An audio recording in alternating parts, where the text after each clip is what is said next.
My wife called at 11 p.m., breathing hard, struggling to speak. I will be late. Don't worry. In the background, a male voice laughed. A bed creaked. The sound of sheets rustling, that unmistakable rhythm that married people recognize instantly. I let her finish, waited 3 seconds, then said very calmly, "Take your time. I'll need some to pack your things."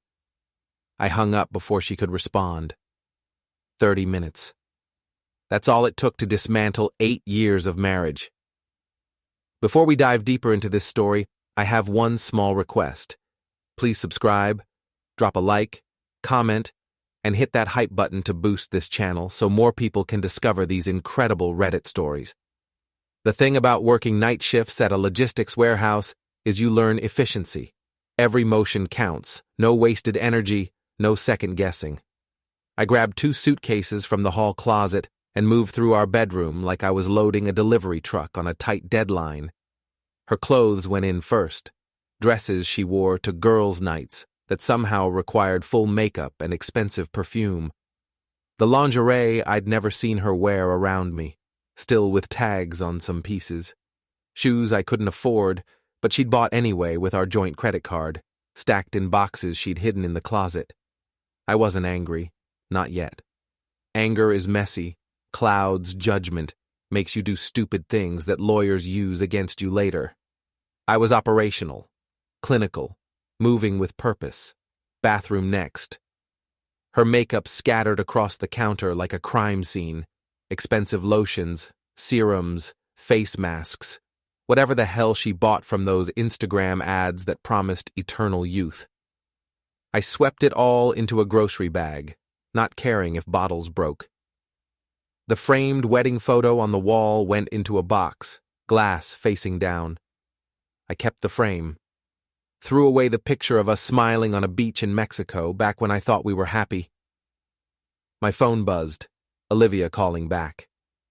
I silenced it and kept working. In the kitchen, I found the folder I kept in the back of the utility drawer, under old takeout menus and instruction manuals for appliances we'd replaced years ago. Prenup, house deed, marriage certificate. The house was mine before we married. My grandfather left it to me when I was 23, 1 year before I met her. She'd signed paperwork acknowledging that 3 months before the wedding, when her mother insisted we protect both parties because her sister had gone through an expensive divorce. Funny how wisdom sounds different depending on whose side it's protecting. I called Tommy, a locksmith who worked second shift at the warehouse. Good guy, reliable, owed me for covering his roots 3 months straight when his kid was sick and he needed the flexibility. "Hey man, weird favor," I said, keeping my voice steady. "Can you change my locks? Like, right now?" "It's almost midnight, Nick. I'll pay double. Cash." Silence on the line. Then, "What's the address?" I gave it to him. "Bring everything. Keys, deadbolts, chains, the works." "You getting robbed or divorced?" "Does it matter?" "No. Be there in 20. Next call was to my sister, Anna, nurse at County General Hospital, used to late-night emergencies and chaos, never rattled by anything. "This better be good," she answered, voice thick with sleep. "I need you to hear me say something, clearly, on the record." "Nick, what the hell? Just listen. I'm at home. It's 11:23 p.m. I'm completely calm and sober. Olivia cheated on me. I heard her with someone else on the phone 20 minutes ago. I'm removing her belongings from my house, which I own, per our prenuptial agreement. Can you confirm you hear me speaking normally and rationally?" Long pause. I heard her sitting up, sheets rustling. "Holy hell. Yeah, Nick. You sound disturbingly calm, actually. Are you okay?" "I'm fine. Save this voicemail. I might need it." "Need it for what?" "Legal purposes, in case she tries to say I was violent or unstable tonight." "Jesus." "Okay. Yeah, I'm saving this. Call me tomorrow." I hung up and kept moving. Her desk in the spare bedroom yielded more ammunition than I expected. Credit card statements showing charges at hotels I'd never been to. The Starlight Motel by the freeway, 19 charges over 4 months. receipts from restaurants while I was working night shifts, places we'd never been together, a greeting card, still sealed in its envelope, from someone named Jason with a little heart drawn in the corner and "thinking of you" scrawled inside when I opened it. Jason. Of course his name was Jason, probably spelled it with a Y, Jason. That type. Tommy showed up at 11:41, toolbox in hand, not asking questions beyond what I needed. Smart guy, professional. He worked fast, drilling out the old deadbolt, installing new tumblers, replacing the handle set.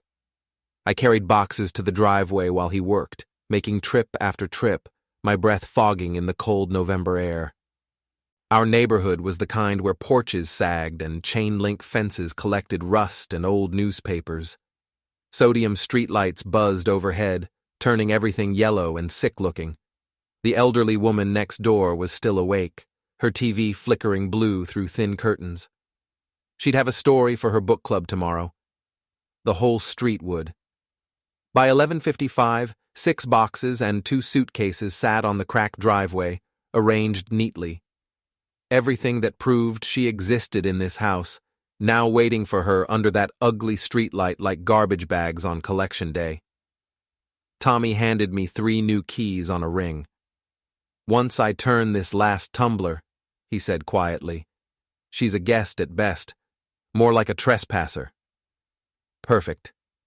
He packed up his tools, looking at me with something like sympathy. "You need anything else, man, you call me. Day or night. I appreciate that." I paid him in cash, counted out from the emergency fund I kept in the garage.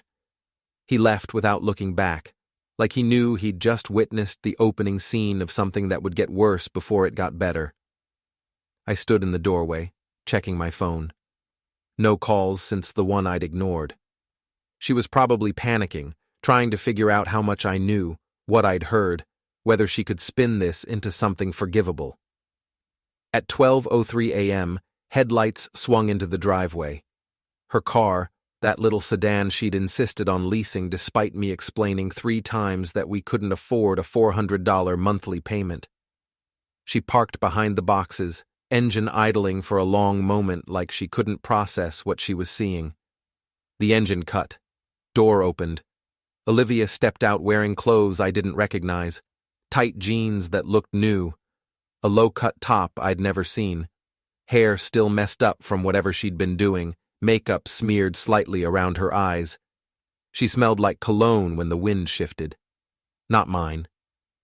She stared at the boxes, then at me standing in the doorframe, backlit by the living room lamp. "Nick, what the hell is this?" "Your things." "My things? Are you serious right now?" She walked toward the door, pulling keys from her purse with shaking hands. I watched her try to fit her key in the new lock. It slid in but wouldn't turn. She tried again, jamming it harder. "This isn't funny." Wasn't meant to be.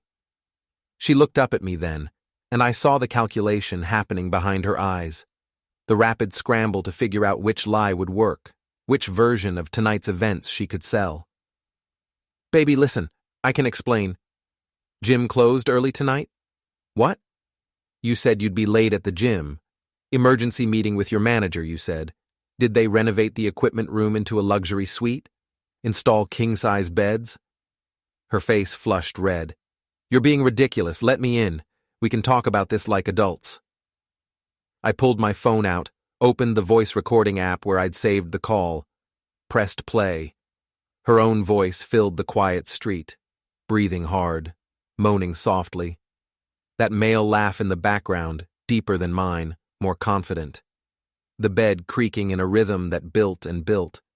Then her voice again, trying to sound normal. "I will be late. Don't worry." And my response, cold and even. "Take your time. I'll need some to pack your things." I stopped the playback.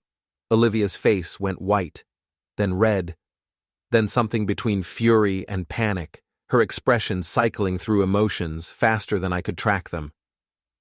"You recorded me?" "You butt-dialed me. I just saved it. For legal purposes. Ohio's a single-party consent state for recordings, by the way. Looked it up while I was packing your bathroom stuff. Legal? What are you talking about? This is my house, too. Actually, no. I held up the deed, which I'd put in a clear plastic sleeve. Prenup. You remember? The document you signed that said this house stays mine if things go south? Well, they went south. You can contest it in court if you want, but you'll lose and rack up legal fees you can't afford. You can't just lock me out. I didn't lock you out. I denied you entry to my private property. Your belongings are right there, completely undamaged. You're free to take them anywhere you'd like. I'm not stopping you from accessing your property. I'm just not letting you access mine. She stared at me like I'd grown a second head and started speaking Latin. This wasn't the Nick she knew, the one who worked 60-hour weeks and never complained, the one who said, "Yes, honey," and "whatever you want, honey," and pretended not to notice when she came home at 2 a.m., smelling like someone else's cologne. The one who paid for everything while she spent money we didn't have on clothes and nights out with friends who encouraged her worst impulses. "You're insane," she hissed. "You can't do this. It's illegal. Call the police then." "I'll wait." "You're serious?" "Completely." She pulled out her phone, fingers shaking so badly she dropped it once before managing to dial. Put it on speaker so I could hear, probably hoping it would intimidate me. 911, what's your emergency? My husband locked me out of my house. Her voice cracked perfectly, shifting into victim mode. I need police here immediately. I'm standing outside with all my belongings on the driveway and he won't let me in.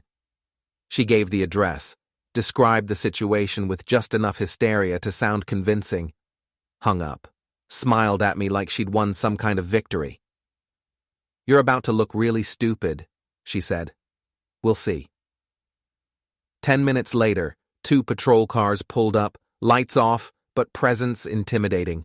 4 officers stepped out, hands near their belts, assessing the situation with trained eyes. Boxes on driveway. Woman standing outside, crying. Man blocking doorway. Calm. Evening, folks, the older cop said.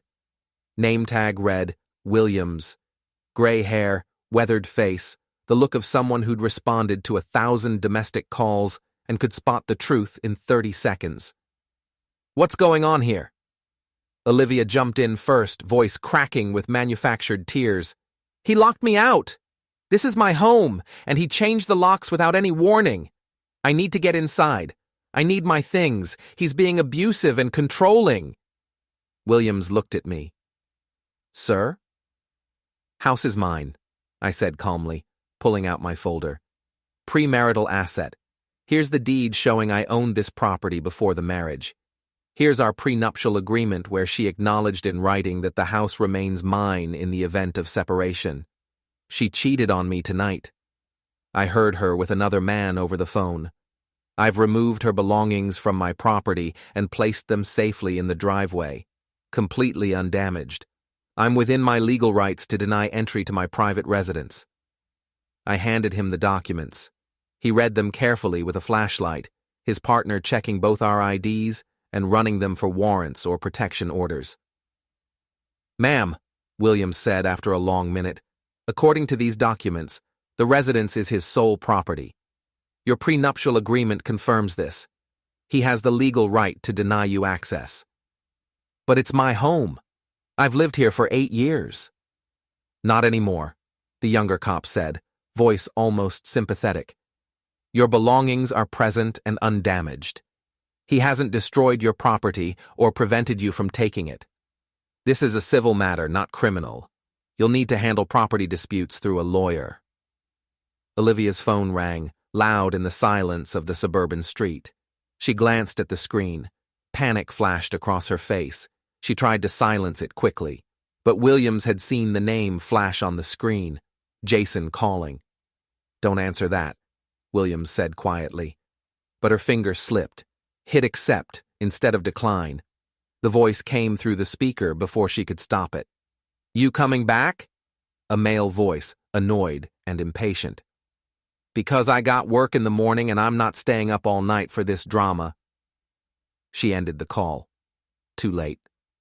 The officers exchanged glances.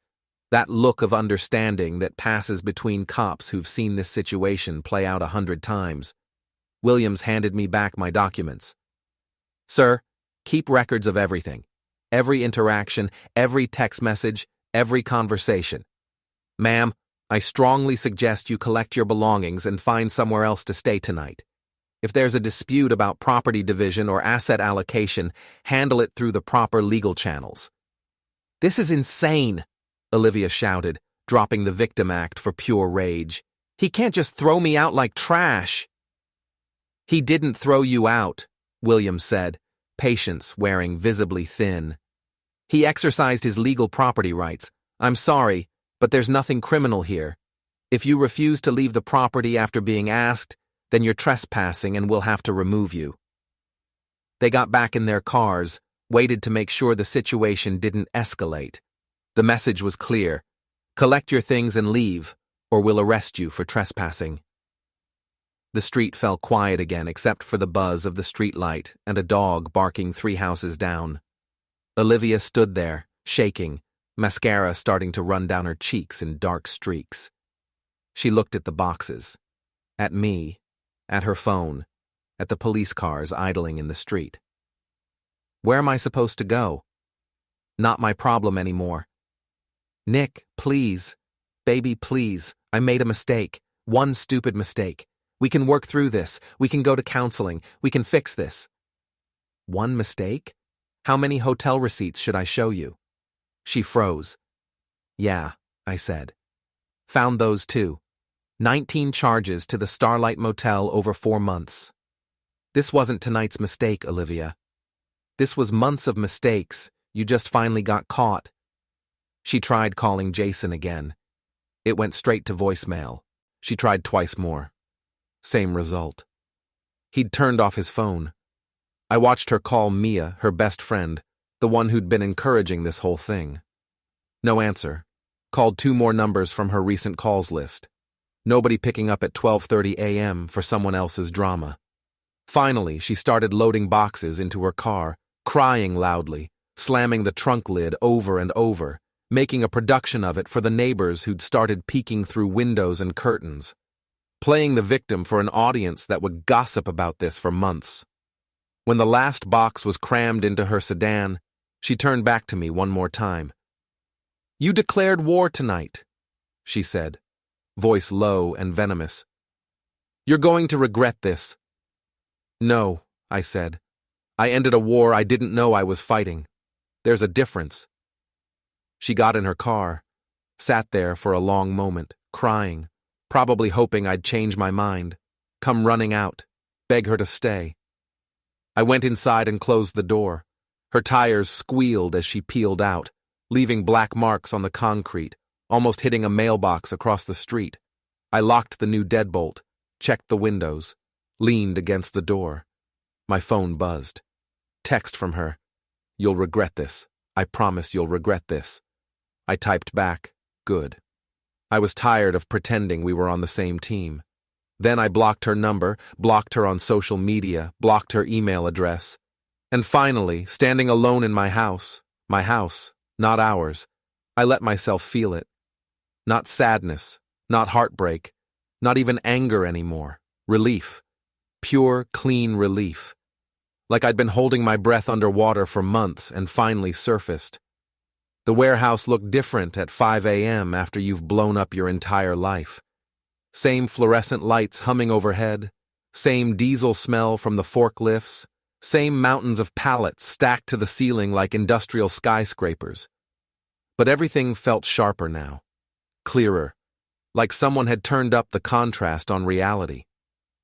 I operated the forklift on autopilot, lifting shipping containers, moving inventory from bay to bay, scanning barcodes, updating the system. The work was mindless enough that my brain could run in the background, processing everything that had happened. Yo, Nick! Ethan jogged over during the first break, safety vest flapping, hard hat slightly crooked, big guy, shaved head, arms covered in tattoos from his Marine days, worked forklifts like they were extensions of his body. You good? You look like hell, man. Olivia and I are done. Oh, damn, sorry, brother. Don't be.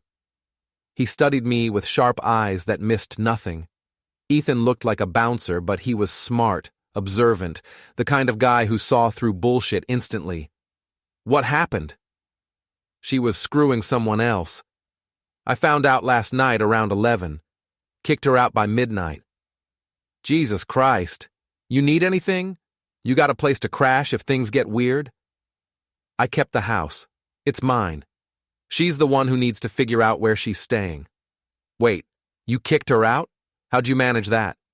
Prenup. House was mine before we got married. My grandfather left it to me. Ethan whistled low. Smart. Most guys get destroyed in divorces. You came prepared. My grandfather was divorced twice. He taught me some things. Clearly. You need eyes and ears on anything. You let me know. You hear anything about her or some trainer named Jason from that gym on Parkway? Let me know immediately. Trainer Jason? Ethan's face changed, recognition flickering. Dude, tall guy, super tan, drives a black BMW he definitely can't afford? Probably. I saw Olivia's car at the Starlight Motel, like 2, maybe 3 months ago. That dump by the freeway where prostitutes take clients. I figured you were with her, trying to spice things up or whatever. Didn't mention it because it seemed personal. Didn't want to be weird about it. 2 months minimum, probably longer. My hands tightened on my coffee cup. Appreciate you telling me now. Damn, Nick. I should have said something. If I'd known, wouldn't have mattered. I wasn't ready to see it then. Now I am. The break room was covered in motivational posters that corporate sent out every quarter. Together, everyone achieves more. Your attitude determines your altitude. Success is a team sport. Corporate garbage that meant nothing when they fought you on overtime pay and refused to fix the heating system. I grabbed burnt coffee from the machine that hadn't been cleaned in 6 months and checked my phone. 17 missed calls from numbers I didn't recognize. 3 voicemails. Nothing from Olivia directly since I'd blocked her. One voicemail caught my attention. A woman's voice, familiar. Mia, Olivia's best friend. The one who worked at some upscale nail salon downtown and spent her entire existence gossiping and stirring up drama. I played it on low volume. Nick, it's Mia. Look, I don't know what Olivia told you, but you need to calm down and let her back in the house. She's absolutely destroyed right now. She's sleeping in her car. You can't just throw people out like trash. That's not how marriage works. You made vows. You promised for better or worse. Call me back so we can work this out like adults. Delete. Next message. Different number. Hey, this is Troy, Olivia's cousin. Listen, man, the family's saying you went psycho last night. That's not cool. She's got rights. You can't just lock someone out of their home. That's probably illegal. You need to let her back in and talk this through properly. Be a man about this. Delete. They were mobilizing, building a narrative, creating a story where I was the villain, the crazy husband who snapped without cause. Fine. Let them. My phone buzzed. Anna calling. You alive? She asked. Unfortunately. How are you feeling? Empty? Relieved? Confused? Take your pick. That's normal. Want me to come over tonight after my shift? I get off at 7. Yeah. Bring food. I haven't eaten since yesterday morning. Chinese okay? Perfect. Nick? Yeah? You did the right thing. I know it doesn't feel like it right now, but you did. After the shift ended at 2 p.m., I drove home through streets that looked different now. Everything looked different. Like someone had adjusted the saturation on reality, made the colors either too bright or too dull. Nothing felt normal anymore. I'd lived in this neighborhood my whole life. Grew up 3 blocks over in a house my parents sold when they retired to Florida. These were my streets. Cracked sidewalks, rusted playground equipment in the park, corner store that sold scratchers and loosies to anyone who didn't look like a cop. Working class people doing working class things, trying to make it to Friday every week. I used to be proud of keeping my grandfather's house, maintaining it, proving I could hold on to something stable in an unstable world. Now it just felt empty. Anna showed up at 7:15 with bags of Chinese takeout from the good place across town and a manila folder tucked under her arm. "Eat first," she said, unpacking containers on the kitchen table. "Then we talk strategy." We sat at my kitchen table, mine now, not ours, and I realized I hadn't eaten there alone in 8 years. We'd always eaten together, or she'd eaten separately when I worked nights, but the table always felt like shared space. Now it was just mine. "Talk," Anna said between bites of lo mein. I told her everything. The call at 11, the 30-minute eviction, the police, the recording, her friends already calling to paint me as the villain. She listened without interrupting, her nurse face on, the expression she used when patients told her about their symptoms and she was diagnosing in real time. When I finished, she opened her folder.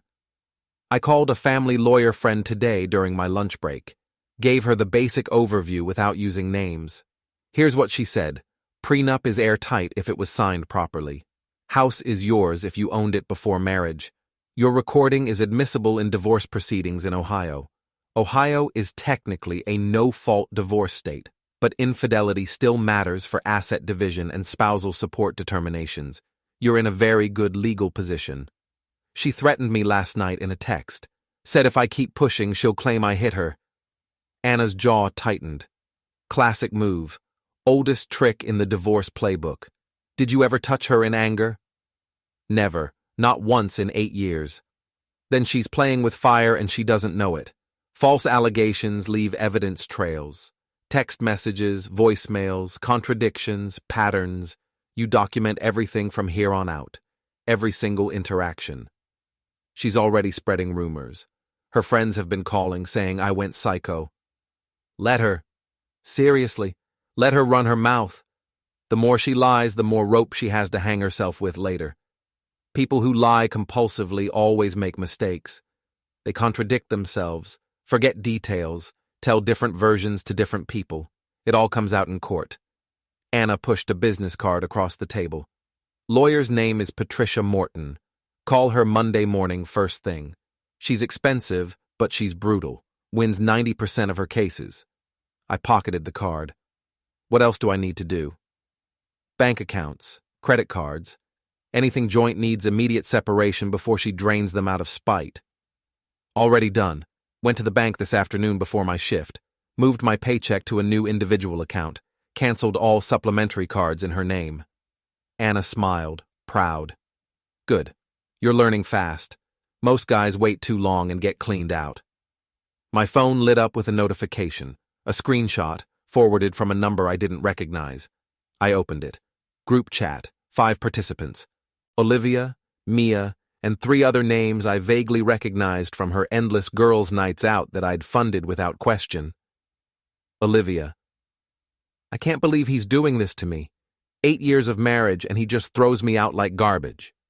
I'm sleeping in my car. Mia. Girl, you need to get a lawyer ASAP. He absolutely cannot just kick you out of your own house. That's illegal. Olivia.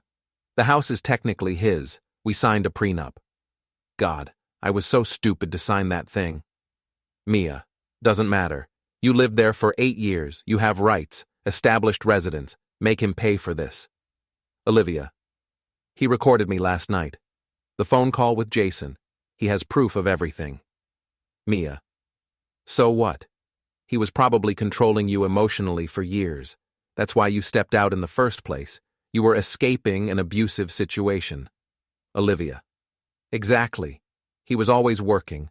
Never paid any attention to me. I was so lonely. I just wanted someone to notice me. Mia. There you go. That's your story. Emotional neglect, emotional abuse. You'll get half of everything once you frame it properly. I stared at the screen, reading it 3 times to make sure I wasn't misunderstanding. They were coaching her, building a false narrative in real time, turning her cheating into my abuse, rewriting history to make her the victim. Who sent this to you? Anna asked, reading over my shoulder. No idea. Anonymous number. Someone in her circle isn't as loyal as she thinks. I forwarded the screenshot to my own email address, backed it up to 3 different cloud services, took a photo of it with my camera as a backup to the backup. Then I replied to the anonymous sender, "Thank you. If you have more, please keep them coming." Response came within 30 seconds. "Will do. She's trash, and her friends are worse." Anna looked at me seriously. "You've got an ally in her camp, that's huge." "Apparently. Use it carefully. People who switch sides once will do it again. They're motivated by drama, not loyalty. But for now, they're useful." We finished eating in silence. Anna left around 9, making me promise I'd call the lawyer first thing Monday morning and wouldn't do anything stupid in the meantime. Alone again, I sat in my living room staring at the empty walls where wedding photos used to hang. The nail holes looked like wounds, small circular wounds in the drywall. My phone buzzed. Another text from that anonymous number. Another screenshot. This one from a private conversation between Olivia and Jason. "Jason, your husband seriously kicked you out? That's hardcore." Olivia, "Yeah. He's completely insane. Changed the locks while I was with you. I have nowhere to go." Jason, "Damn. That's really cold." Olivia, "Can I stay with you for a few days? Just until I figure out what to do next?" Jason, "Babe, I don't think that's a good idea right now. I've got roommates and my schedule is crazy with training sessions. It would be weird." Olivia, "I literally have nowhere else to go, Jason. I left my husband for you." Jason, "What about your friend Mia or your parents?" Olivia, "Mia has a boyfriend living with her. My parents will ask too many questions. I need you right now." Jason, "Look, last night was amazing, but we should probably slow things down a bit. This situation is really messy and complicated." Olivia, "Slow down? Are you serious right now? I just destroyed my entire marriage for you." Jason, "You left your husband because he caught you cheating. That's different from leaving him for me. Let's be honest about what this is."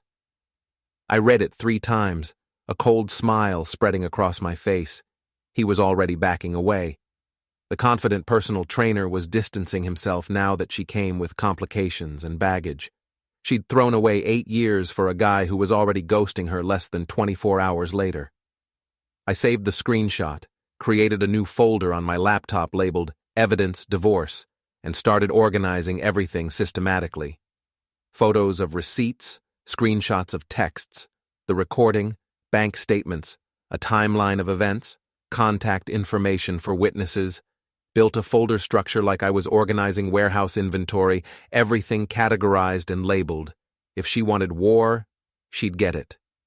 But it would be fought on my terms, with my rules, using my preparation, and I never lost inventory. Monday morning, I called Patricia Morton's office from the warehouse parking lot during my break. "Morton Law, how can I help you?" Professional receptionist voice. "I need to schedule a consultation. Divorce case. My sister Anna referred me." "Oh, you're Anna's brother. She spoke very highly of you. Let me check Patricia's schedule. How's this afternoon at 3? "I work until 2. I can be there by 3:15. "Perfect.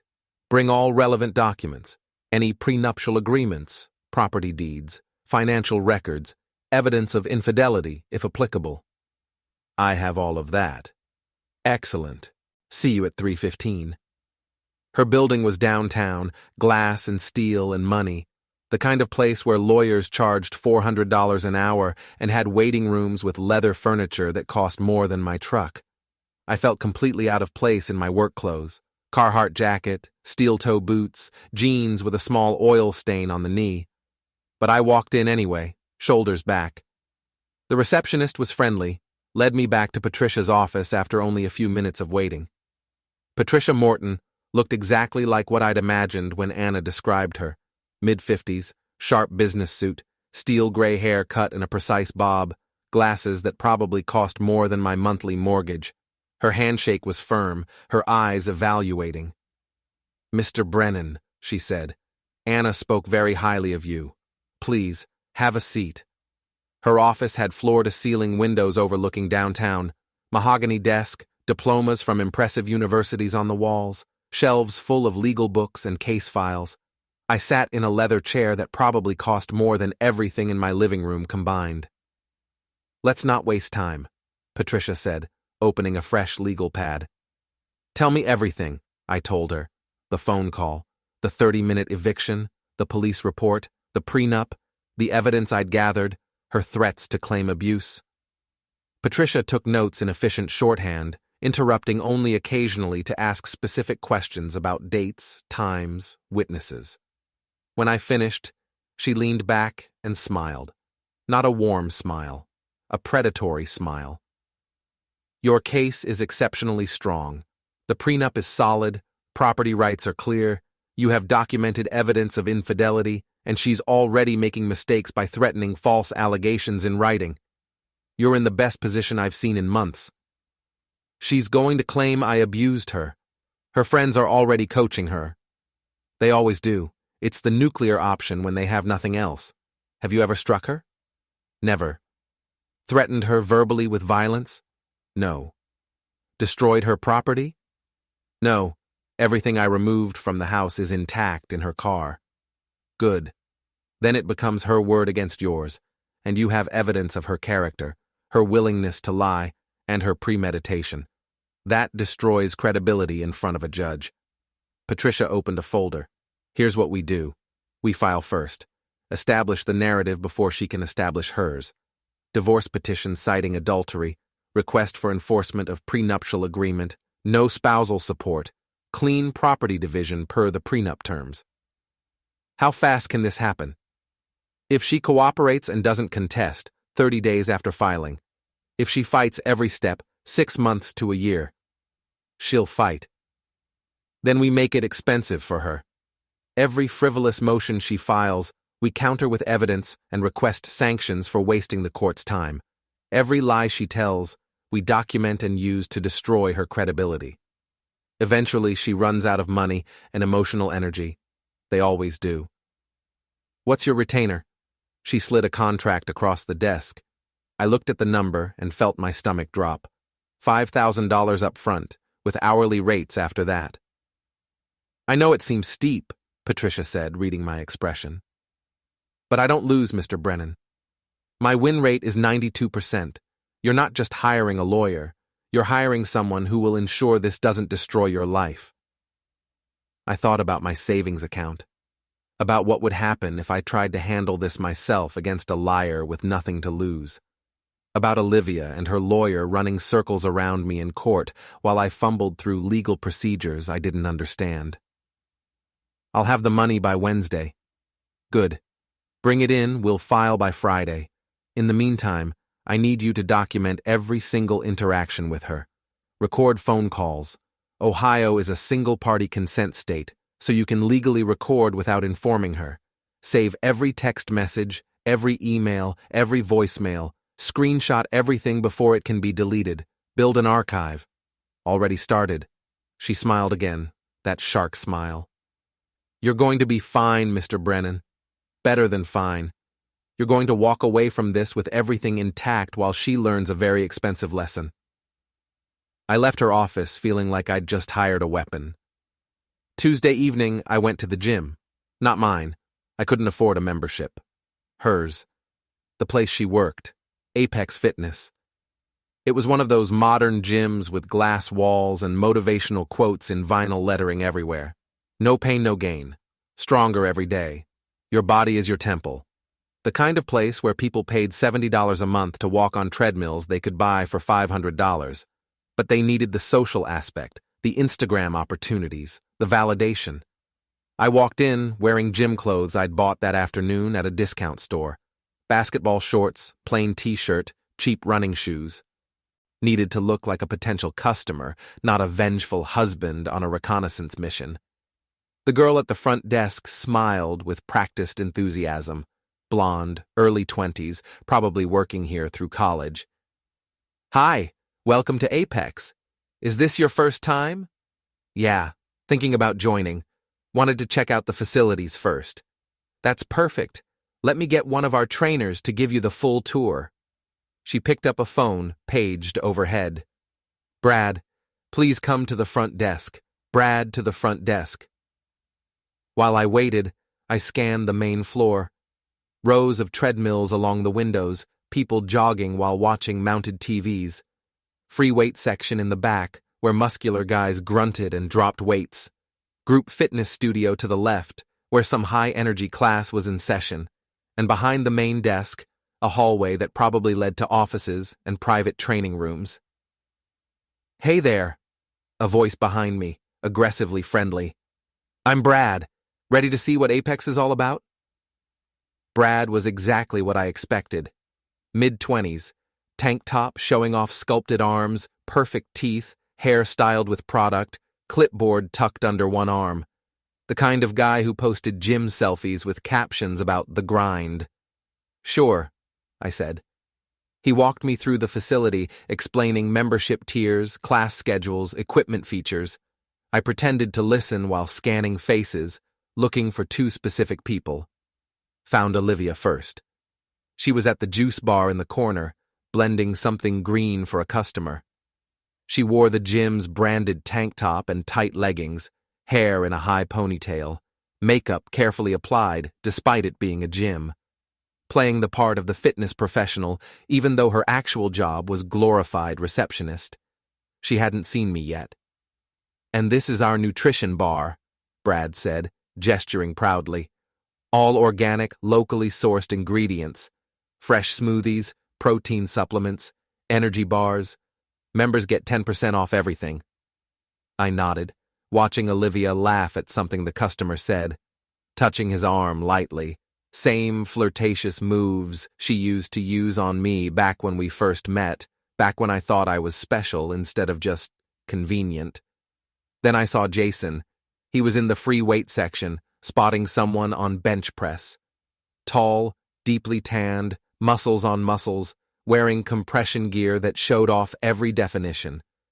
Perfect hair, perfect teeth, that confidence that comes from being told you're attractive since adolescence.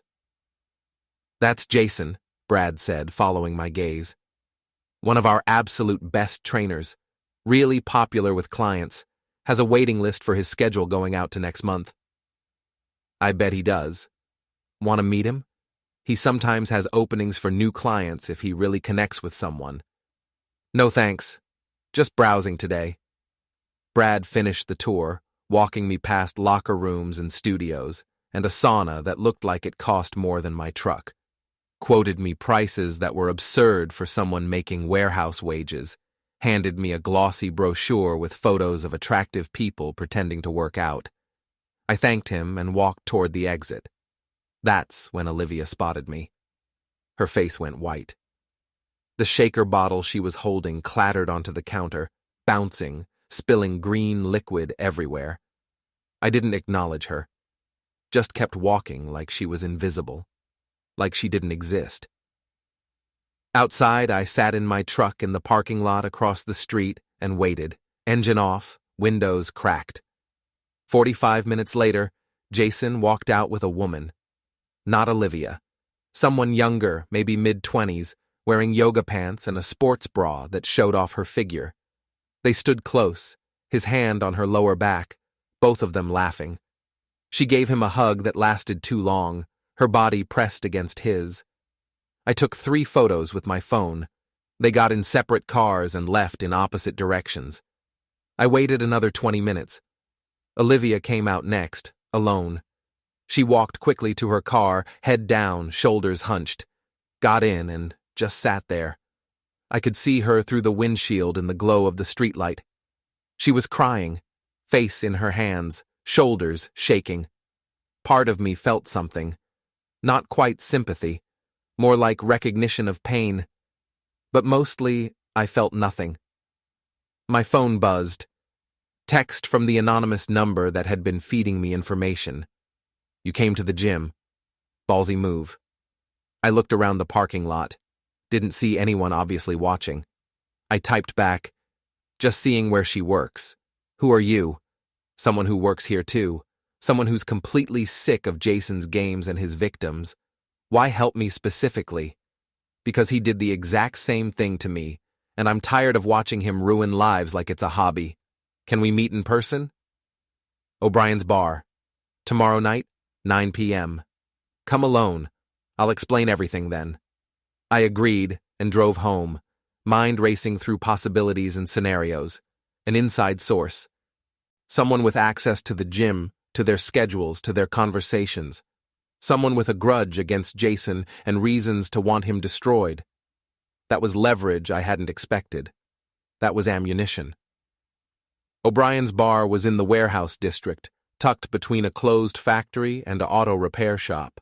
Dark wood paneling, cracked leather booths with duct tape holding the upholstery together, neon beer signs glowing in dirty windows, the kind of place where third-shift workers came to drink away their problems and nobody asked uncomfortable questions about why you were drinking whiskey at 10 a.m. I arrived at 8:55 p.m., early enough to scope the place, scanned the room carefully, spotted her in a back booth sitting alone. She was pretty in that tired, seen-too-much way. Dark hair pulled back in a ponytail, minimal makeup, wearing black jeans and a leather jacket over a simple shirt. Late 20s, maybe early 30s. She had a whiskey in front of her, nursing it slowly, checking her phone periodically. I slid into the booth across from her. Carla? Nick. She looked me over carefully, evaluating. You look like your pictures, or at least like the pictures Olivia used to show everyone at the gym when she was still pretending to be happily married. You don't look like someone who'd help a complete stranger destroy someone's life. She laughed, no humor in it. I'm not helping a stranger. I'm helping myself get revenge on someone who deserves it. You're just the current victim, which makes us allies. She finished her whiskey in one swallow, signaled the bartender for another. The bartender, an older guy with tattoos up both arms, brought it without a word. You want something? She asked me. Beer, whatever's on tap and cheap. The bartender brought me something in a slightly dirty glass. I didn't care. Carla waited until he was gone, then leaned forward. Jason's my ex. We were together for 2 years, lived together for 6 months in an apartment near the university. Then I found out he was sleeping with at least 4 of his clients simultaneously. Probably more, I never confirmed. How long ago? 8 months since I caught him. But I never left the gym. Couldn't afford to quit. And honestly, I wanted to watch him. So I've been working there, collecting evidence, watching him do this same exact thing over and over and over. Your wife is victim number 4 that I personally know about since we broke up. Probably more I haven't identified. The bartender brought my beer. I took a long drink, thinking. What's his pattern? I asked. Married women, usually. Or women in long-term relationships, bored, looking for validation, wanting to feel young and attractive again. He makes them feel special, tells them their husbands or boyfriends don't appreciate them properly, creates this fantasy connection where he's the perfect man who truly understands them. Then when things get complicated, divorce threats, angry husbands, emotional demands, he dumps them cold and moves on to the next one. Olivia fit right into that pattern. She's not special. She's just convenient and available. He probably picked her the first week she started working there. Carla pulled out her phone, swiped through screens, showed me images, screenshots of messages between Jason and multiple women, photos of him with different clients in compromising positions, hotel receipts with dates and times. I've been collecting evidence for 8 months, waiting for the right moment to use it. Why now? Why me? Because you're actually fighting back. Most guys just walk away, get drunk, let it destroy them quietly. They take the loss and try to rebuild. You locked her out in 30 minutes and hired a lawyer by Monday. That takes guts and intelligence. She studied me. Plus, Jason thinks he's completely untouchable. Time someone proved he's not. My beer was cold and tasted like water and chemicals. What do you want from me specifically? Your evidence. The recording from that phone call, the text messages, the hotel receipts, everything you've got on both of them. Proof that he systematically targeted another man's wife. That makes it a pattern, not an isolated incident. A liability for the gym. What are you going to do with it? His contract at Apex has a very specific morality clause. No intimate relationships with clients or staff members. No conduct that could bring negative attention to the facility. If gym management finds out he violated those terms multiple times, creating legal liability, he's terminated immediately. Plus, there's a non-compete clause that bars him from working at any gym, health club, or fitness facility in the entire county for 18 months. You want to destroy his career completely. I want him to feel exactly what I felt, what you're feeling right now, disposable, replaceable, used up and thrown away like garbage. Her eyes were hard. I want him to understand that actions have consequences. And if I give you this evidence, what happens to me? Any blowback? All anonymously. Burner email addresses, untraceable complaints, information passed through third parties. Your name never appears anywhere. No connection to you whatsoever. I know how to cover tracks. I studied her carefully. She was serious, angry but controlled, methodical. This was deeply personal for her, like it was for me. She'd been planning this for months, waiting for the right opportunity, the right victim to provide the final pieces she needed. "What's the catch?" I finally asked. "No catch. What do you think the catch is?" "I don't know. This." I gestured between us. Some kind of rebound situation, emotional connection, trading one mess for another. She laughed for real this time, loud enough that the bartender glanced over. "God, no. Absolutely not. I'm not fixing my emotional issues by jumping straight into another man's problems. I'm fixing them by making Jason regret underestimating me and thinking he could get away with this forever. Good, because I'm not interested in any kind of relationship right now. Romantic, emotional, whatever. I just want this finished." She held out her hand across the table. "Deal?" I shook it. Her grip was firm, calloused from bartending work. "Deal." I pulled out my phone, started airdropping files. The recording from the phone call, screenshots from her group chat with Mia, hotel receipts, photos of charges on credit card statements, text messages between her and Jason, everything I'd compiled systematically. Her phone buzzed repeatedly as files transferred, screen lighting up over and over. She reviewed each one carefully, nodding occasionally, taking notes on a small pad she pulled from her jacket pocket. "This is better than I even hoped for," she said after several minutes. "That recording especially. He was physically in the room when she called you. That shows reckless disregard for consequences, pattern of behavior. Can you really end his career with this? His career, his reputation, his side income from those nightclub promotions he does, his Instagram sponsorships, all of it. Once word spreads that he's a serial homewrecker with multiple ethics violations, nobody in the fitness industry will touch him. He'll be radioactive." "When does this start happening?" "Already started." She showed me her phone, an email draft addressed to Apex Fitness corporate offices. "I sent the first anonymous complaint to regional management 25 minutes before you arrived tonight. Included photos of him with that yoga pants client you photographed yesterday. Your evidence will be the devastating second wave. Give it 1 week, maybe 2 maximum." "What about Olivia? She's threatening to claim I abused her." Carla's expression hardened noticeably. "Let her try. You've got proof of her affair, proof of her plotting false allegations with her friends, and a prenuptial agreement.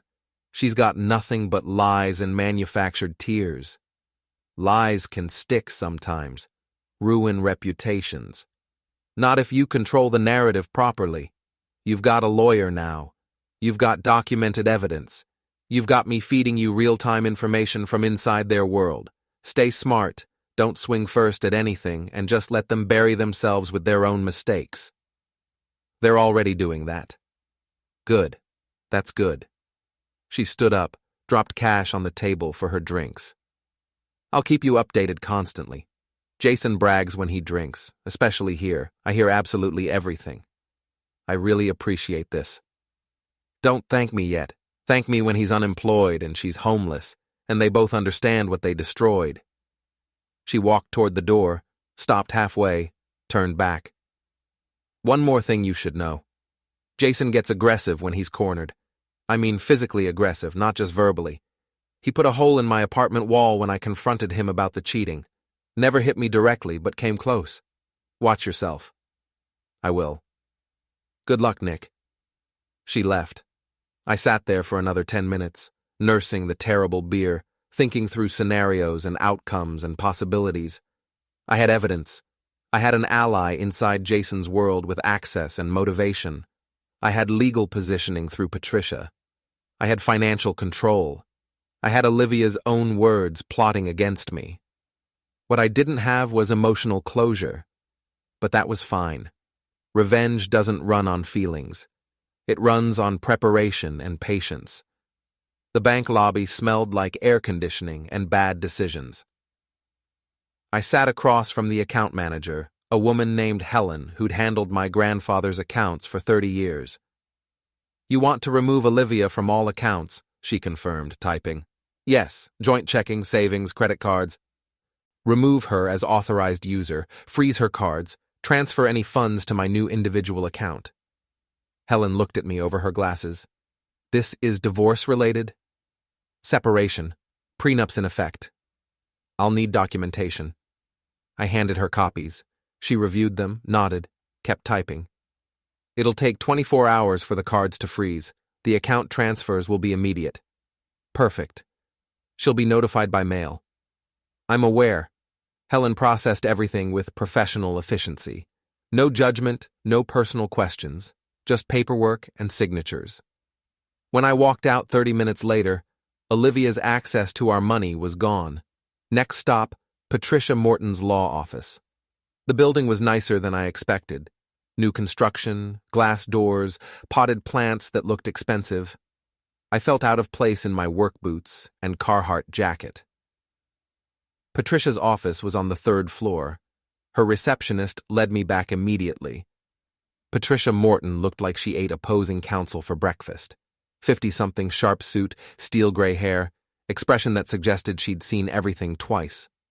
Mr. Brennan, she said, shaking my hand. Anna spoke highly of you. Have a seat. I sat. She opened a folder.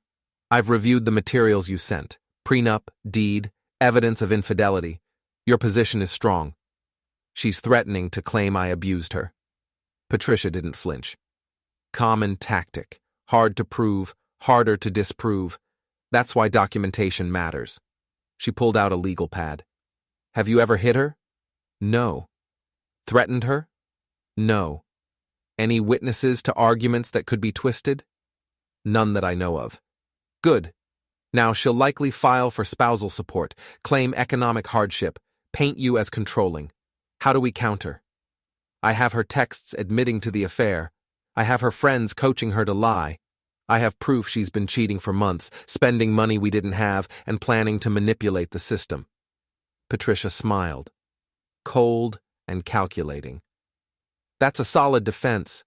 Her credibility collapses if we show premeditation of false allegations. Judges hate that. What's next? File first. Establish your narrative before she can establish hers. Divorce on grounds of adultery, request division per prenup, document her alienation of assets and reckless spending. How long? Depends on her cooperation. If she fights, 6 months to a year. If she's smart and settles, 30 days. She's not smart. Then we go to war.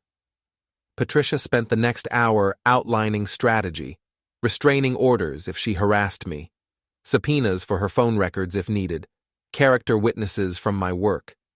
By the time I left, I had a plan and a retainer invoice that would drain my savings. Worth it. That night, Olivia's credit cards started declining. I know because my anonymous source, Carla, sent me screenshots from Mia's Instagram story. Video of them at some restaurant, laughing, Olivia's card getting rejected. OMG, try another one. Mia's voice in the background. Second card rejected. Third card rejected. Olivia's face in the video went from embarrassed to furious. Within an hour, my phone exploded with texts from blocked numbers. Unknown. What did you do? Unknown. You froze my cards? That's illegal. Unknown. I need money for food and you're punishing me? I didn't respond. Let her spiral.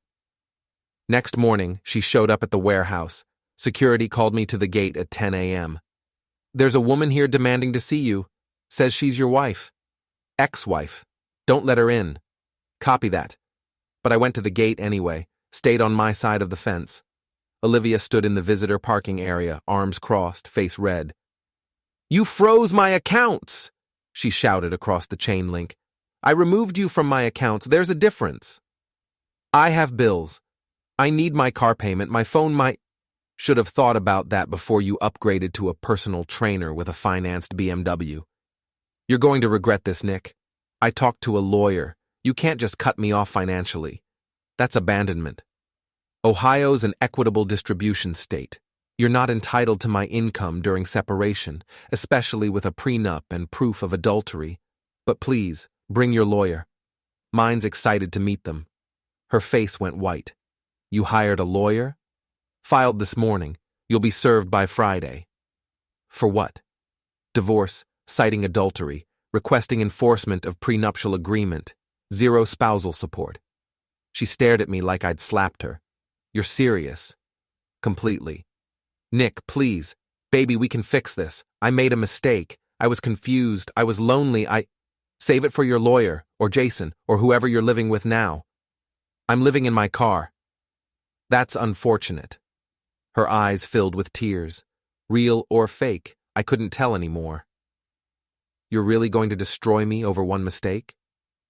One mistake? Olivia, I found hotel receipts going back 4 months. I have texts where you and Mia planned how to manipulate me. I have recordings of you and Jason mocking me. This wasn't one mistake. This was a campaign. That's not... Go home, or wherever you're staying. Wait for the papers. Sign them. Move on. And if I don't? Then we go to court and everyone, your parents, your friends, his gym, his clients, everyone hears exactly who you are. She wiped her eyes, makeup smearing. If you keep pushing me, I'll tell them you hit me, you threatened me, you abused me for years. There it was, the nuclear option. Do it, I said calmly. Please. File a police report. Claim abuse. Get a restraining order. I'm begging you. She blinked. What? Because then it's on record. And when my lawyer proves you lied, and we will, you'll face charges for filing a false report, perjury, maybe even defamation. So please, Olivia, make my day. Her mouth opened, closed. No words came out. I turned and walked back toward the warehouse. This isn't over, she screamed after me. Yes, I said without turning around. It really is. The police came to the warehouse 3 days later. I was in the middle of loading a shipment when Ethan jogged over, face serious. Nick, 2 cops in the office, asking for you. My stomach dropped, but I kept my expression neutral. All right, cover my route. The officers were waiting in the break room with my supervisor, Bill. Both cops looked tired, like this was their 5th domestic call of the day. Nick Brennan? The older one asked. That's me. I'm Officer Martinez. This is Officer Sullivan. We need to ask you some questions about a domestic incident. What incident? Your wife, ex-wife, filed a complaint claiming you physically assaulted her and made threats against her life during an argument last week. Bill looked at me, worried. I stayed calm. That's a lie. Sir, we have to investigate all claims. I understand. Ask your questions. Martinez pulled out a notepad. She claims you grabbed her by the arm, threw her belongings onto the driveway, and told her you'd make her disappear if she came back. When did this allegedly happen? Last Tuesday night, around midnight. I did remove her belongings from my house. I own the house. We have a prenup establishing that. And I discovered she'd been cheating on me. I exercised my legal right to deny her access to my property, but I never touched her, never threatened her, and there were witnesses. Witnesses? 2 of your fellow officers. Williams and another officer, younger guy, didn't catch his name. They responded to her 911 call that night. They reviewed my documents, confirmed everything was legal, and left. Check your records. Martinez and Sullivan exchanged glances. Did you record the incident? Martinez asked. I recorded the phone call where I discovered her affair. Would you like to hear it? That's not necessary right now. I also have security footage from my house showing her arriving after I'd already moved her things outside. Shows me staying in the doorway, never approaching her, never touching her. I can provide that. Martinez wrote notes. Do you have copies of the documents from that night? The prenup deed? In my truck. I can get them. Please. I walked to the parking lot, grabbed my folder, came back, handed everything to Martinez. He reviewed it while Sullivan watched me. This prenup specifies the house is your premarital asset, Martinez confirmed. Correct. My grandfather left it to me. She moved in after we married and signed acknowledging she had no claim to it. And you have proof of her infidelity? Recorded phone call where she accidentally called me from her lover's bed. Text messages where she admits it. Screenshots of her planning false allegations with friends. I pulled out my phone, showed them the messages Carla had forwarded. That one's from 3 days ago, her friend coaching her to claim abuse. Martinez read it. His expression shifted. Mr. Brennan, I'm going to be honest with you. This looks like a false report. I know. You want to press charges? Not yet. I want her to dig her hole deeper first. Sullivan spoke for the first time. Sir, false allegations are serious. If you have proof she's lying, I have proof. But if I press charges now, she plays victim. If I wait until she's committed to her story, testified to it, doubled down in front of lawyers and judges, then I have her. Martinez closed his notepad. That's a risk. If she convinces anyone, she won't. Because I document everything. Every interaction, every text, every witness. She's not smart enough to keep her lies straight. They looked at each other again. Some silent cop communication. We'll note in our report that you provided evidence contradicting her claims, Martinez said. But she can still pursue this through the courts. Let her. They left. Bill pulled me aside once they were gone. Nick, what the hell is going on? Divorce. She's trying to destroy me because I caught her cheating. Is she going to cause problems for the company? No, this is personal between us. If it affects your work, it won't. I'm handling it. Bill didn't look convinced, but he nodded. All right, but keep me informed. Will do. Back on the floor, Ethan waited by my forklift. You good? Yeah, she lied to the cops. They didn't buy it. She's that desperate? She's that stupid. My phone buzzed. Text from Carla. Jason just got called into a meeting with gym management. 3 clients filed complaints. He's sweating. I smiled. Things were accelerating. Olivia's parents invited me to Sunday dinner. The invitation came via text from her mother, Ellen. Nick, we need to talk as a family. Please come over Sunday at 6. It's important. I knew what this was. Intervention. They'd heard Olivia's version, believed it, and planned to shame me into backing down. Perfect. I showed up at 5:55 wearing clean jeans and a button-down. Respectable, calm. Their house was small but tidy, working class like mine. Olivia's dad, Frank, opened the door. Handshake was firm but wary. Nick. Frank. Inside, the dining room table was set for 5. Olivia sat at one end looking fragile and tearful. Her mother hovered nearby. And Jason, Jason was there too, sitting across from Olivia like he belonged. This would be entertaining. Thanks for coming, Ellen said. Please, sit. I sat at the opposite end from Olivia. Jason stared at me, trying to look tough. I ignored him. Frank cleared his throat. Nick, Olivia told us what happened. We want to hear your side. Sure. What did she tell you? That you kicked her out without warning, Ellen said. That you froze her accounts and filed for divorce. That you've been cruel and controlling. I nodded. Anything else? That you grabbed her? Frank added. Threatened her. Got it. I pulled out my phone. Mind if I clarify some things? Olivia's face went pale. Dad, he's going to twist everything. Let him talk, Frank said. I opened my recording app. This is from the night everything happened. Tuesday, 11 p.m. Olivia called me by accident. I hit play. Her voice filled the quiet room, breathing hard, moaning, male laughter in the background. Jason's laughter, I realized, watching his face, the bed creaking, then my voice calm. Take your time. I'll need some to pack your things. I stopped the recording. Ellen looked horrified. Frank's jaw was tight. Jason stared at his plate. Olivia started crying. I told you I made a mistake. I was lonely. He was never home, always working. I was working 60-hour weeks to pay for the house you wanted renovated, I said. The car you wanted to lease. The lifestyle you wanted. That's not fair. I have hotel receipts going back 4 months. I placed printed pages on the table. Charges to our joint credit card for rooms at the Starlight Motel, the Best Western on Route 9, even a nice place downtown twice. All while I was working night shifts? Frank picked up the receipts. Read them. His expression hardened. And before anyone asks if I touched her, I pulled out my phone again, showed the video from my security camera.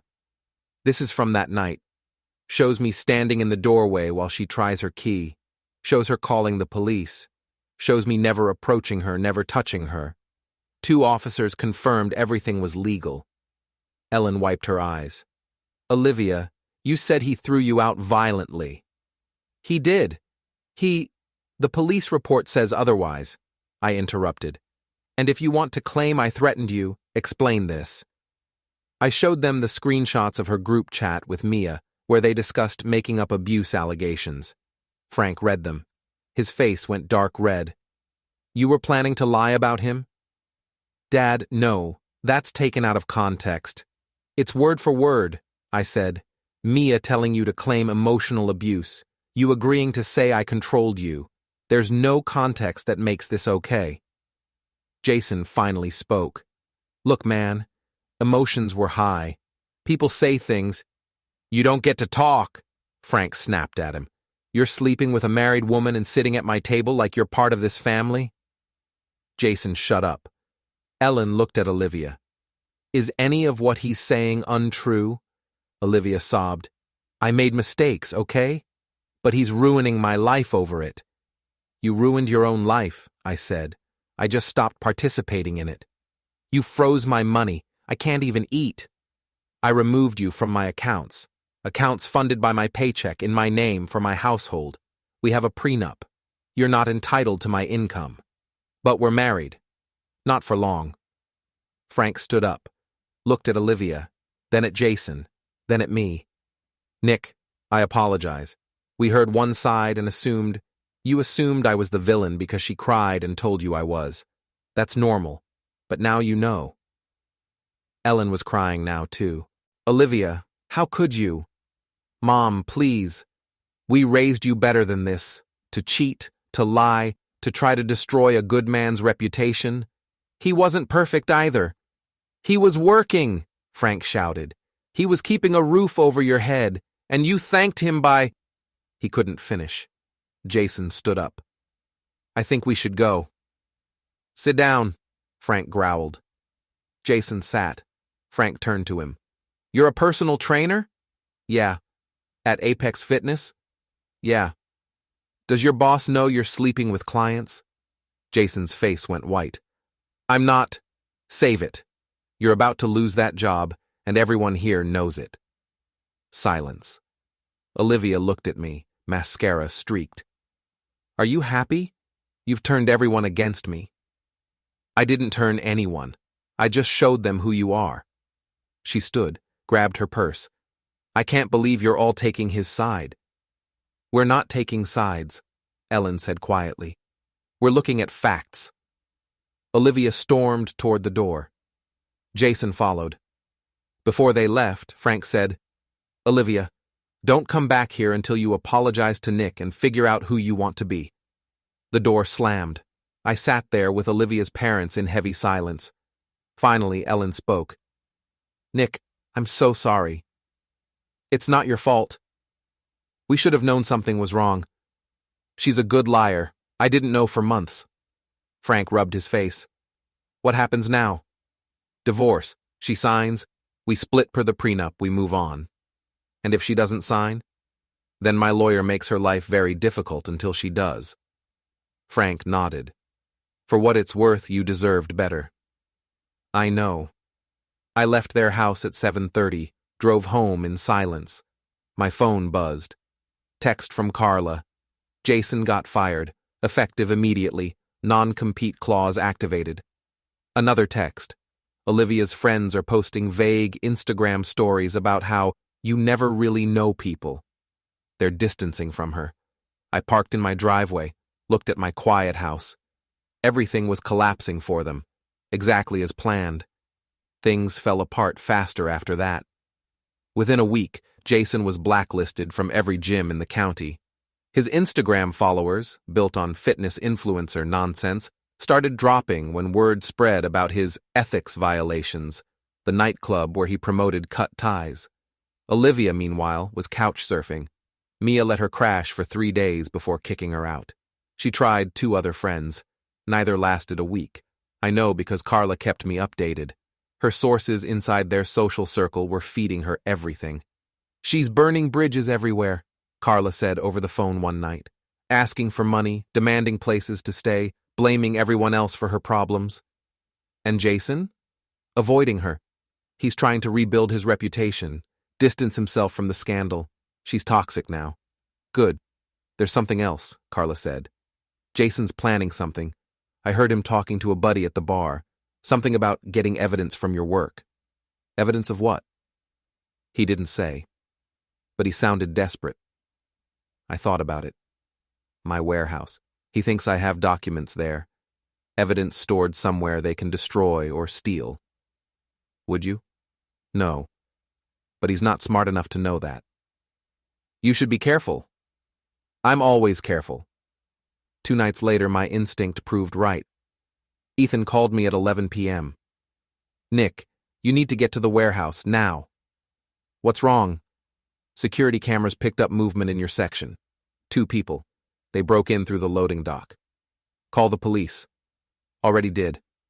But I thought you'd want to know. I grabbed my keys and drove. The warehouse at night was a different animal. Sodium lights casting long shadows between pallets. The hum of refrigeration units. Empty forklifts parked in rows. I pulled into the lot just as 2 police cruisers arrived. Met them at the gate. You the employee who called it in? One officer asked. My co-worker did.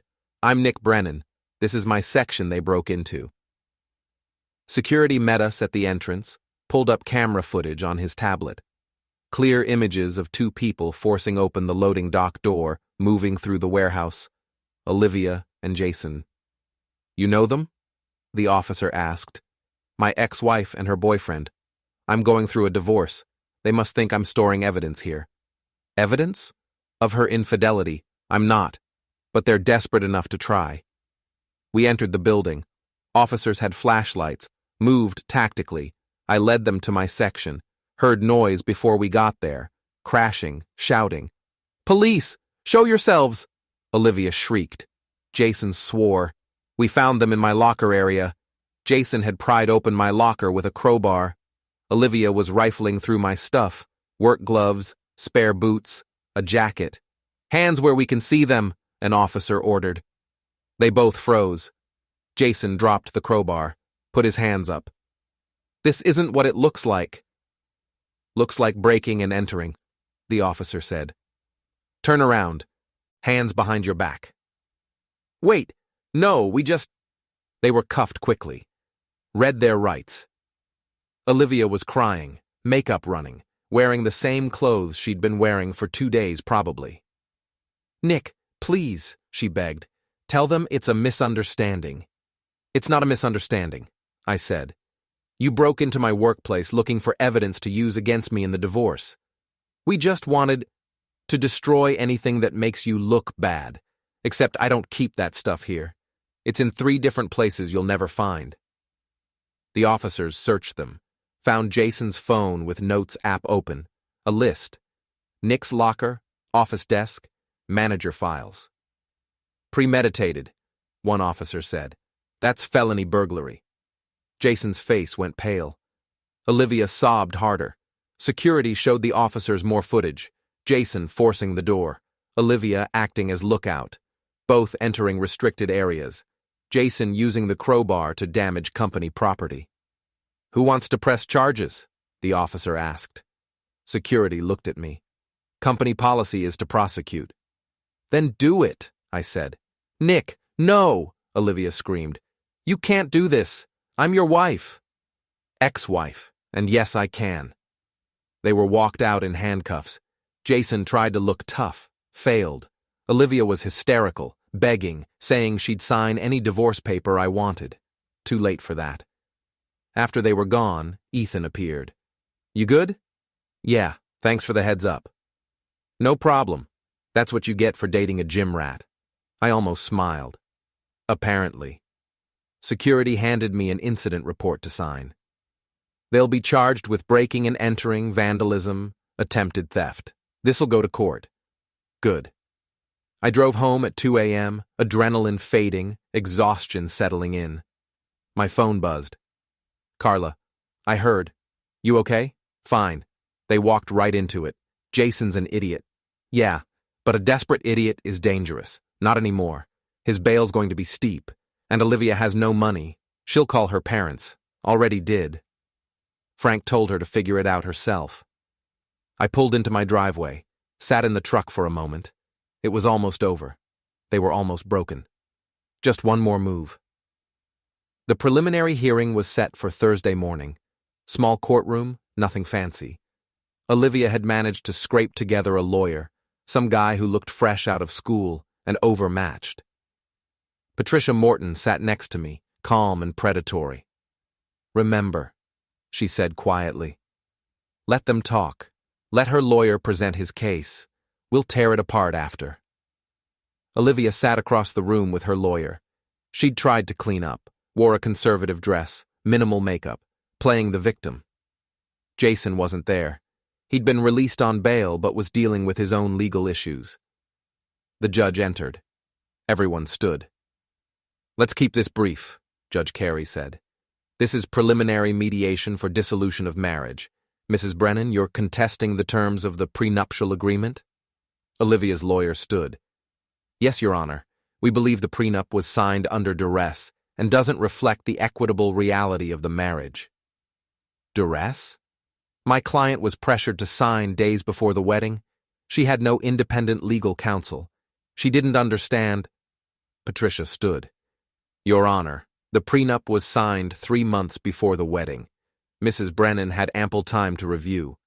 Multiple witnesses can attest to this, including her own mother who encouraged her to seek independent counsel, which she declined.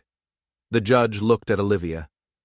Did you have opportunity to review the prenup? Yes, but... And you signed voluntarily? I thought we'd never need it. That's not the question. Did anyone force you to sign? Silence. No, Your Honor. Then the prenup stands. Next issue. Olivia's lawyer shuffled papers. Your Honor, we're requesting spousal support. My client has no income, no housing, and was financially dependent on Mr. Brennan.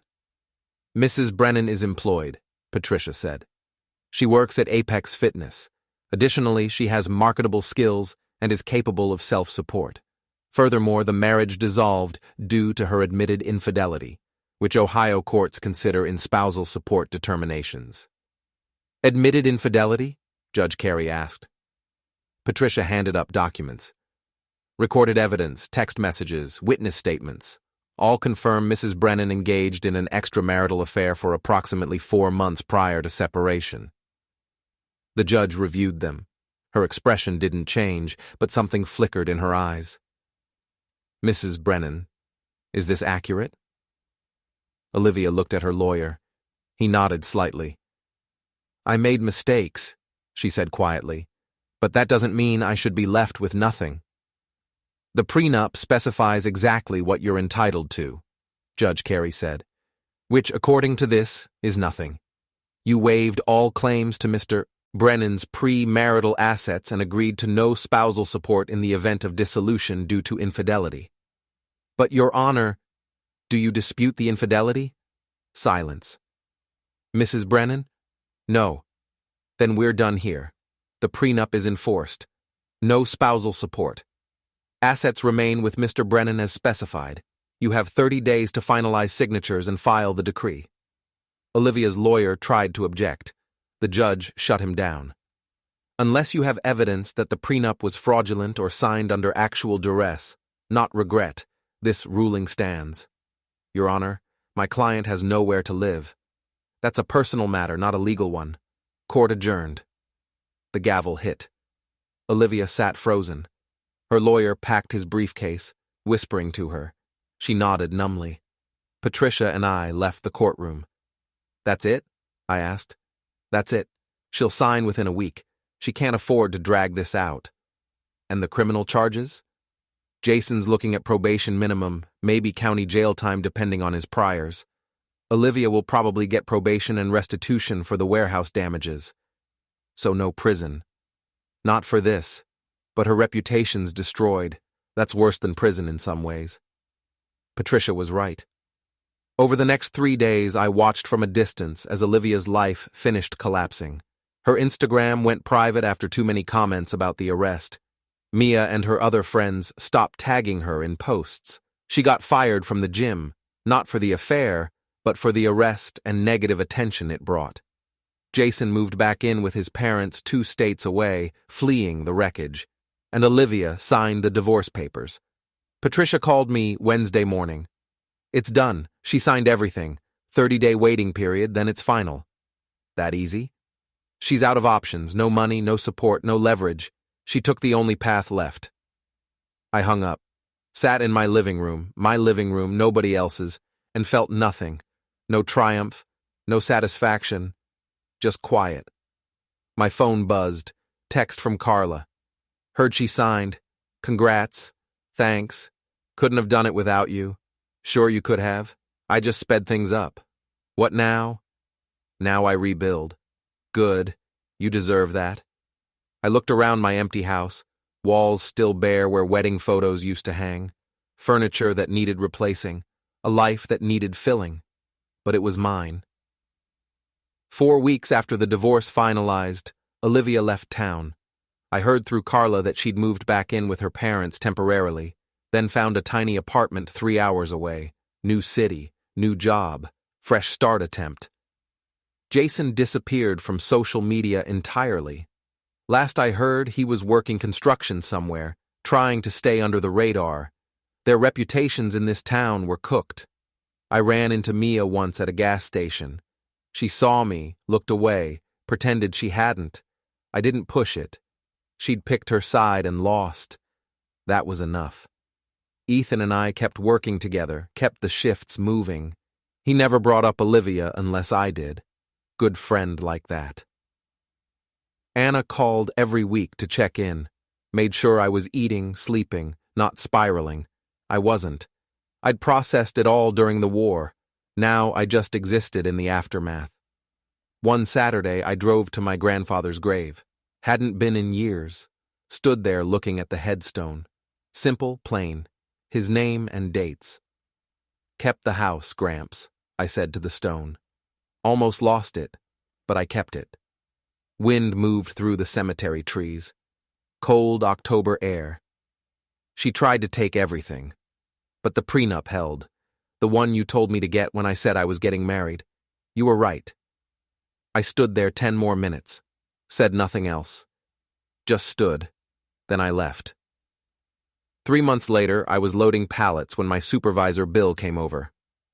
Nick, got a minute? Sure. We walked to his office. He closed the door. Corporate's been reviewing the break-in incident, he said. How you handled it, how you kept working through the divorce, all of it. Okay. They're offering you a promotion, shift supervisor. Better pay, benefits, management track. I blinked. Seriously? You proved you can handle pressure. They want people like that in leadership. I don't know what to say. Say yes. Yes. Bill grinned. Good. Start next Monday. We'll train you on the administrative side. I walked back to the floor in a daze. Ethan saw my face. You good? I got promoted. Hell yeah. Drinks after shift? Yeah, drinks. That night at O'Brien's, Ethan bought the first round. We sat in the same booth where I'd met Carla months ago. To surviving crazy exes, Ethan said, raising his beer. To surviving. We drank. Halfway through my second beer, a text came in. Unknown number. Hey, it's Olivia. I know you probably don't want to hear from me, but I wanted to say I'm sorry. For everything. You didn't deserve what I did. I hope you're doing okay. I stared at it. Ethan glanced over. Her? Yeah. You gonna respond? I thought about it. Thought about everything. The call, the 30-minute eviction, the recording, the lawyers, the family dinner, the warehouse break-in. All of it. Then I deleted the message without responding. No, I said. I'm not. Good. We finished our drinks and went home. 6 months after the divorce, I renovated the house. New paint, new furniture, took down the last bits of her existence, light fixtures she'd picked, curtains I'd hated, made it mine completely. Anna helped. She brought her girlfriend Rachel, who had opinions about throw pillows and accent walls. I didn't care about those things, but I let them decorate.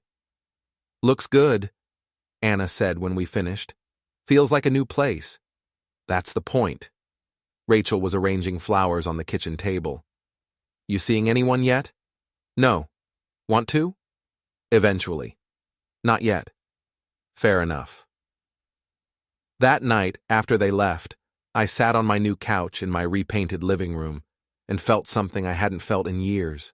Peace. Not happiness. Not yet. But peace. My phone buzzed. Text from Carla. Heard you got promoted. Proud of you. Thanks. How are you? Good. Dating someone new. Actually healthy this time. That's great. You should try it. Maybe. Maybe isn't no. I smiled, texted back. Maybe isn't no. 1 year after the phone call that ended my marriage, I was loading a late shift when a woman walked into the warehouse. She was lost, looking for the office, ended up on the floor. I pointed her in the right direction. Thanks, she said. This place is a maze. You get used to it. She smiled. Brown eyes, friendly, real. I'm Nicole, new hire in logistics. Nick, shift supervisor. Oh, you're the one they said I should ask if I have questions. Guilty. She lingered a moment. Can I ask you something now? Sure. Best place for lunch around here? I thought about it. There's a diner 2 blocks west. Good coffee, decent sandwiches. Want to show me sometime? I paused. Looked at her. She wasn't flirting aggressively, just friendly, interested. Yeah, I said. I'd like that. She smiled again. Tomorrow? Tomorrow. She left to find the office. I went back to loading pallets. Ethan walked by, grinning. Did you just agree to a lunch date? Maybe. Good. About time. Maybe it was. The house sits quiet now. My house, not ours. Mine. Some nights I think about that phone call. Her breathing hard, struggling to speak, the male laugh in the background, and I think about my response. Calm, cold, precise. Take your time. I'll need some to pack your things. 30 minutes to dismantle 8 years. People say revenge is empty, that it doesn't fix anything. They're wrong. Revenge isn't about fixing. It's about balancing scales, making sure the person who hurt you understands what they took and what it cost them to take it. Olivia took my trust, my time, my money, my dignity. I took her comfort, her reputation, her social circle, her security. Equal exchange. I don't regret it. I'd do it exactly the same if I could rewind. But I don't need to rewind, because I won, and she lost. And now I'm building something new on ground I cleared myself. Nicole and I had lunch yesterday. We talked about normal things, work, family, goals. She laughed at my jokes, I laughed at hers. It felt good, it felt possible. After lunch, walking back to the warehouse, she said, "You're different than I expected." Different how? I don't know. Calmer, more together. I'm just tired of chaos. I get that. Maybe she did. We'll see.